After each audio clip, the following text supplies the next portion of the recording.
ஆண்டவருடைய நாம மகிமைப்படுவதாக. அன்பானவர்களே, இன்றைய வார்த்தைக்கு உங்களை அன்புடன் வரவேற்கிறேன்.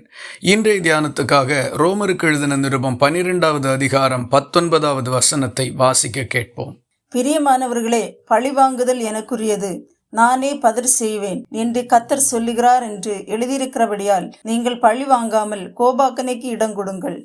இந்த வசனம் நமக்கு 2 அறிவுரைகளை வழங்குகின்றது. ஒன்று, நாம் யாரையும் பழி வாங்க வேண்டும் என்கிற எண்ணத்திற்குள் வரக்கூடாது. இரண்டாவதாக, தேவனே அந்த காரியத்தை விசாரித்து தீர்ப்பு செய்யும்படிக்கு கர்த்தருக்கு இடம் கொடுக்க வேண்டும்.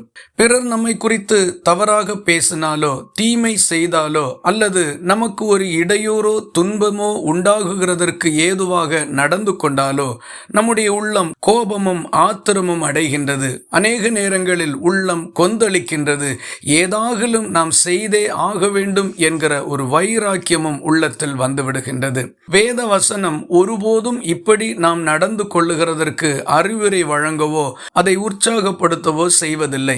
மாறாக இந்த காரியத்தை கர்த்தரே பார்த்து கொள்வதாக நமக்கு வாக்கு பண்ணியிருக்கின்றார். நாம் சுயமாக நம்முடைய விருப்பத்தின்படி ஒரு காரியத்தில் மனுஷீக முறைமையில் இறங்குவோமானால் கர்த்தர் நமக்காக செயல்பட முடியாது. ஆண்டவர் சொல்லுகின்ற காரியம், நீ எதுவும் செய்ய வேண்டாம், நான் செயல்படுவதற்காக எனக்கு இடம் கொடு என்பதுதான். இதே வேதாகமம் தவறு செய்தவர்களை மன்னிக்கும்படிக்கும் நமக்கு ஆலோசனை வழங்குகின்றது.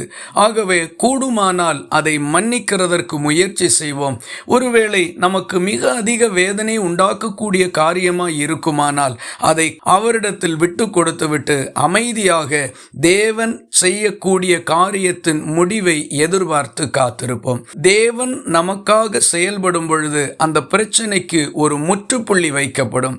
மாறாக நாமே இறங்கி செயல்படுவோமானால் வைராக்கியங்களும் சண்டைகளும் அதிகமாகுமே தவிர அது முடிவுக்கு வருவதில்லை.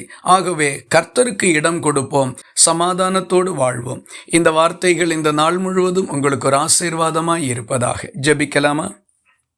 எங்களை நேசிக்கிற அன்பு நிறைந்த நல்ல ஆண்டவரே, இந்த காலை வேளையில் நாங்கள் பிறர் எங்களுக்கு செய்த தீமையான காரியங்களின் நிமித்தம் கோபப்பட்டு அவர்களிடத்தில் பழிவாங்க முன்வராமல் அதை உம்மிடத்தில் விட்டுவிட வேண்டும் என்றும் நீர் அதை பார்த்து கொள்ளுவீர் என்றும் எங்களுக்கு கொடுத்திருக்கின்ற நல்ல ஆலோசனைக்காக உமக்கு ஸ்தோத்திரம்.